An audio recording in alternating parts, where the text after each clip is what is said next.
اعوذ باللہ من الشیطان الرجیم بسم اللہ الرحمن الرحیم۔ سورہ آل عمران۔ سورہ آل عمران مدینہ میں نازل ہوا۔ اس کی 200 آیتیں اور 20 رکوع ہیں۔ بسم اللہ الرحمن الرحیم۔ خدا کے نام سے شروع کرتا ہوں جو بڑا مہربان نہایت رحم والا ہے۔ اللہ ہی وہ خدا ہے جس کے سوا کوئی قابل پرستش نہیں ہے، وہی زندہ اور سارے جہاں کا سنبھالنے والا ہے۔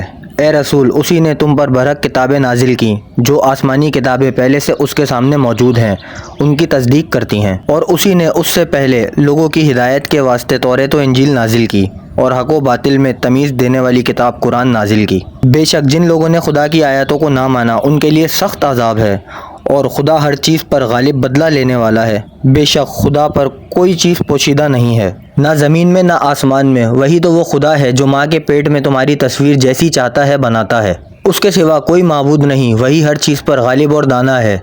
اے رسول، وہی وہ خدا ہے جس نے تم پر کتاب نازل کی، اس میں کی بعض آیتیں تو محکم بہت صریح ہیں، وہی عمل کرنے کے لیے اصل بنیاد کتاب ہے، اور کچھ آیتیں متشابہ گول گول جس کی معنی میں سے پہلو نکل سکتے ہیں۔ بس جن لوگوں کے دل میں کجی ہے وہ انہی آیتوں کے پیچھے پڑے رہتے ہیں جو متشابہ ہے، تاکہ فساد برپا کریں اور اس خیال سے کہ انہیں اپنے مطلب پر ڈھال لیں۔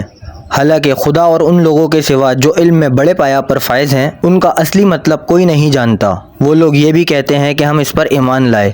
یہ سب محکم ہو یا متشابہ ہمارے پروردگار کی طرف سے ہے، اور عقل والے ہی سمجھتے ہیں اور دعا کرتے ہیں۔ اے ہمارے پالنے والے، ہمارے دل کو ہدایت کرنے کے بعد ڈاواں ڈول نہ کر، اور اپنی بارگاہ میں ہمیں رحمت عطا فرما۔ اس میں تو شک ہی نہیں کہ تو بڑا دینے والا ہے۔ اے ہمارے پروردگار، بے شک تو ایک نہ ایک دن جس کے آنے میں کوئی شبہ ہی نہیں، لوگوں کو اکٹھا کرے گا، تو ہم پر نظر عنایت رہے۔ بے شک خدا اپنے وعدے کے خلاف نہیں کرتا۔ بے شک جن لوگوں نے کفر اختیار کیا ان کو خدا کے عذاب سے نہ ان کے مال ہی کچھ بچائیں گے، نہ ان کی اولاد کچھ کام آئے گی، اور یہی لوگ جہنم کے ایندھن ہوں گے۔ ان کی بھی قوم فرعون اور ان سے پہلے والوں کی سی حالت ہے کہ ان لوگوں نے ہماری آیاتوں کو جھٹلایا تو خدا نے انہیں ان کے گناہوں کی پاداش میں لے ڈالا، اور خدا سخت سزا دینے والا ہے۔ اے رسول، جن لوگوں نے کفر اختیار کیا ان سے کہہ دو کہ بہت جلد تم مسلمانوں کے مقابلے میں مغلوب ہوگے اور جہنم میں اکٹھے کیے جاؤ گے، اور وہ کیا برا ٹھکانہ ہے۔ بے شک تمہارے سمجھنے کے واسطے ان دو مخالف گروہوں میں جو بدر کی لڑائی میں ایک دوسرے کے ساتھ گھٹ گئے،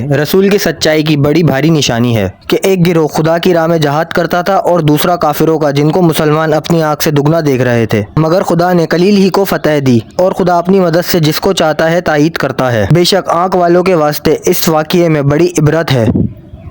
ویڈیو پسند آئی ہو تو چینل کو سبسکرائب کریں، بیل آئیکن دبائیں تاکہ ہر نیو ویڈیو کا نوٹیفیکیشن آپ کو مل سکے۔ ویڈیو کو لائک، کمنٹ اور شیئر ضرور کریں۔ شکریہ۔